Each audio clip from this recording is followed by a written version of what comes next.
Hey guys, how's it going? I wanted to talk to you guys about what's going on in America and what's going on in Mexico about the violence. And I was watching the news recently about Philadelphia. They're on track to hit over 500 murders this year. I think they like the last time I checked, it was at 495 or something like that. So they said by before the year's over, they will pass 500. I used to live in Philadelphia. I think from 2006 till 2011. When I used to live there, the violence was out of control too. They had a high murder rate back then.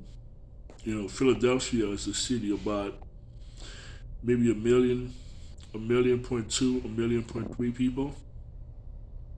So it's not that big. I mean, it's compared to where I live at, compared to like New York City or even Mexico City. So Philadelphia is not big at all. So I think back in 2006 2007. So they had a very high murder rate back then. But this year they on track to pass 500 murders. And also New York, New York, there's a high the murder rate is it's kind of high right now in New York. In a lot of our inner cities, major cities, the murder rate is going went up. It went up because there's a lot of reason it went up. They said because of the pandemic, that's probably had it. That could be one of the reasons. But the thing is about the United States is that there's easy access to guns. Anybody could get a gun. So you have easy access to gun, and then you have people that have like because if you didn't have a gun, you get into a argument with somebody, you might fight, and the worst case scenario, you might pull out a knife if you have a knife.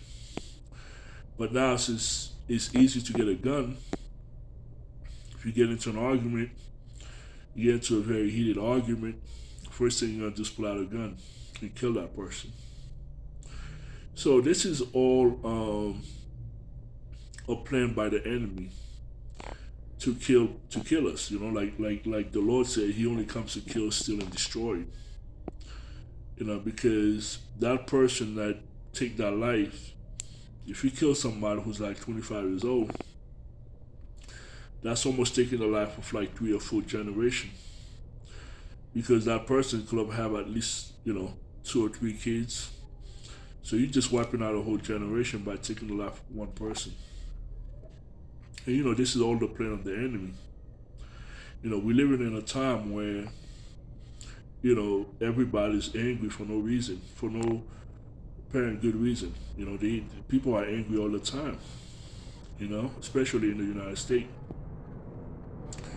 If you if you put like if you look at the news, the country's so divided. Like just like if you read any of the comment section, if you there's always a lot of they attack each other, and then just there's a lot of anger, there's a lot of hatred there.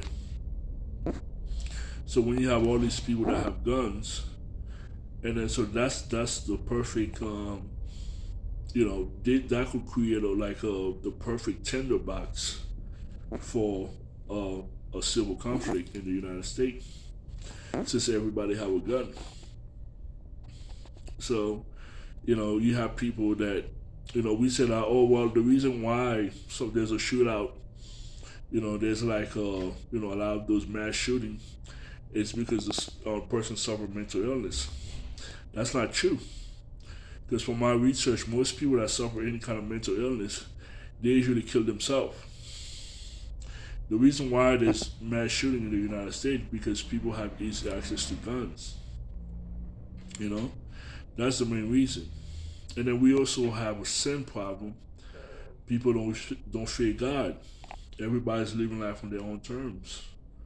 So you have people just a lot of people just don't fear the Lord and just ignore His commandments. So we have to pay a price as a consequences of our action. Sin have a long, far-reaching consequences.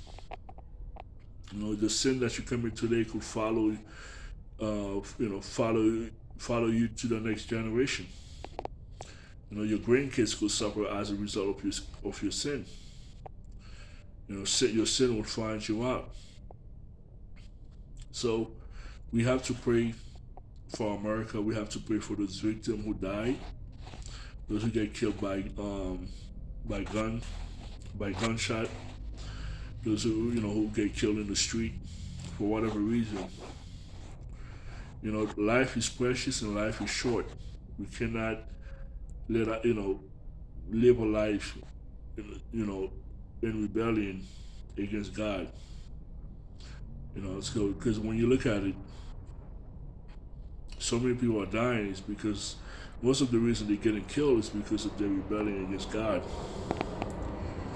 But we have to pray for those people because they are, um, we want to pray for them so that the Lord could comfort the family, and then we want to pray for everybody else so they could repent and turn away from their sins, and not when you get into an argument with somebody, the first thing you need to do is not pull out a gun and then just trying to find a way to. If you're gonna fight, you fight, but when you pull out a gun, you take somebody's life. That's something that you have to live with. There's a lot of people in prison right now.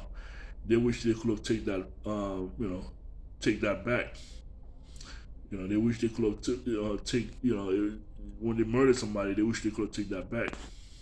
So I just wish you guys could, just pray for the United States, pray for Mexico. Mexico is pretty bad too. Mexico, I think I just read recently, 6 people were killed and they were hung from a tree. I think it was done by the cartel. So this is the world that we live in, guys. This is the result of sin and rebellion against a holy God. So we have to realize that for anything that we do, there's a price to be paid. So pray for the lost so they could repent and come to the Lord. And do not judge them, have mercy and compassion upon them. But tell them about their sin. Tell them that their sin is going to lead to their death. Okay? May the Lord bless you. Have a great day.